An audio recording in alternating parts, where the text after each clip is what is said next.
नमस्कार और सुस्वागतम। कॉमर्स डोमेन में आपका स्वागत है। मैंने कहा था आप लोगों से कि यूपी बोर्ड के विद्यार्थियों को जो है कॉमर्स के कक्षाओं को मैं रखूंगा यूट्यूब पे, तो उसी क्रम में आगे बढ़ते हैं। देखिए है उसमें आप सीखेंगे principle of double entry system कि डबल एंट्री सिस्टम के नियम क्या है। डबल का मतलब दोहरा, तो यहाँ पे दोहरा लेखा प्रणाली। तो दोहरा लेखा प्रणाली के सिद्धांत क्या है। लेखा मतलब उसको लिखना, किसी आप जो है लेन देन को व्यवस्थित क्रम में लिखते हो, उसी को लेखा करना बोलते हैं। तो अकाउंटिंग, यहाँ पे अकाउंटिंग तो बहुत वास्ट है। तो principle of double entry system, इसको जो है 1494 में इटली के जो है वेनिस नगर में 1494 में लुकास पैसियोली ने शुरू किया। बाद में यह प्रणाली धीरे धीरे इंग्लैंड में फैल गई, फिर इंडिया में भी चल रही है। भारतीय बही खाता प्रणाली इंडिया में चलती है और ये इसको भी अपनाया जाता है हर जगह। दोहरा लेखा प्रणाली, अब इसकी परिभाषा के अनुसार दोहरा लेखा प्रणाली का आशय लेखा कर्म की उस न्यायपूर्ण, तो लेखा कर्म क्या, वही अकाउंटिंग। तो कुछ वर्ड ऐसे शुद्ध शुद्ध हैं जो आपको कंफ्यूज करते हैं, तो उसको हिंदी इंग्लिश दोनों में समझें आप। तो दोहरा लेखा प्रणाली का आशय लेखा कर्म की उस न्यायपूर्ण व वैज्ञानिक प्रणाली से है जिसमें प्रत्येक सौदों के, क्योंकि कोई भी ट्रांजैक्शन होगा तो देयर शुड बी 2 पर्सन, क्योंकि अकेला आदमी खुद से लेन देन नहीं कर सकता। तो एक आपका सामान खरीदने वाला होना चाहिए और एक सामान को बेचने वाला होना चाहिए, तभी ये पॉसिबल है, तभी कोई भी ट्रांजैक्शन पॉसिबल है।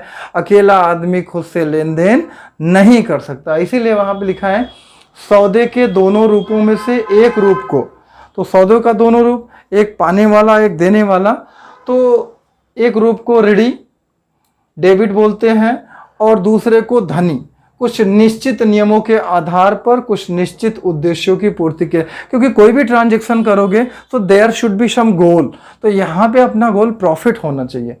प्रॉफिट माने लाभ। तो कोई भी लेन देन अगर बिना लाभ के लिए किया जाएगा तो उसको लेन देन नहीं बोला जाएगा। वो तो अपना म्यूचुअल अपना हेल्प हो गया, पारस्परिक हेल्प हो गया।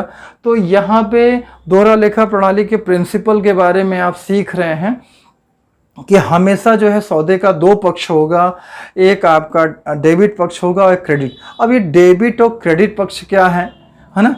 तो आपने गांव में सुना होगा या फिर वैसे सामान्य शब्दों में भी आपने सुना होगा कि कर्जदार और साहूकार। कर्जदार, तो यहाँ पे लेनदार और देनदार शब्द भी अभी आगे आएंगे। धीरे धीरे आपको मैं सारी शब्दावली और प्लस किस तरीके से उन क्वेश्चंस को जो है सॉल्व करोगे वो सारी चीज़ें, बेसिक फंडा आपको बताऊंगा मैं इसमें। तो यहाँ पे दूसरे को धन, यहाँ हो गया।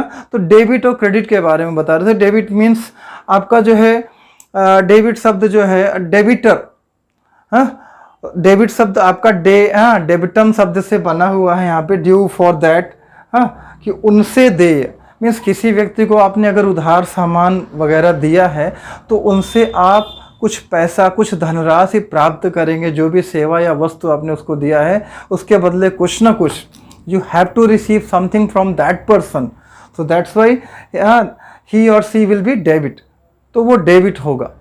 तो ये डेबिटम शब्द से बना है जिसका अर्थ ड्यू फॉर दैट होता है।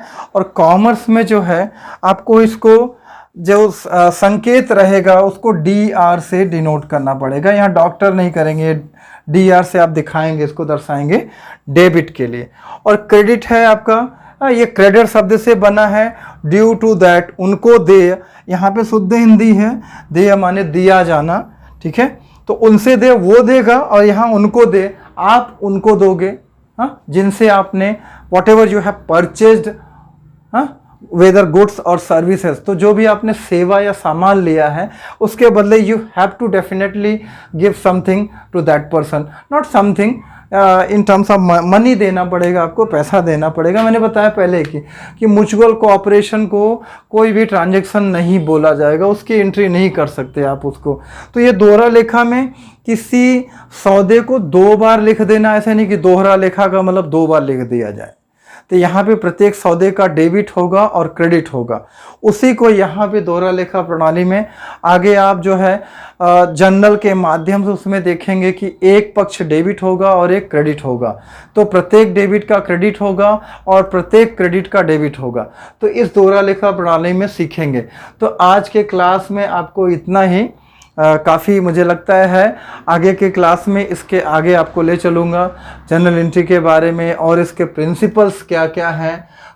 तो ये सारी चीज़ों को ये और डीप में हम लोग समझेंगे। तो आज के लिए इतना ही। क्लास ठीक लगे तो आप कमेंट्स करके ज़रूर बताएं और इसको शेयर करें अपने कॉमर्स वाले ग्रुप में, और ख़ास तौर पे यूपी बोर्ड के बच्चे जो हैं तो मैं उनका भरपूर सहयोग करूँगा। ठीक है, तो आप मेरा भी बैकग्राउंड कॉमर्स का ही रहा है। मैं क्लास 9 से लेके एमकॉम तक कॉमर्स का ही स्टूडेंट रहा हूँ। तो ये नॉलेज दबी जा रही थी, तो मैंने सोचा क्यों ना बच्चों को पढ़ा करके अपने नॉलेज को फिर से बरकरार रखा जाए। तो आप लोगों के सहयोग से ही होगा। कमेंट्स में ज़रूर मेंशन करें जो कुछ भी समझ में आपको ना आए। जय हिंद।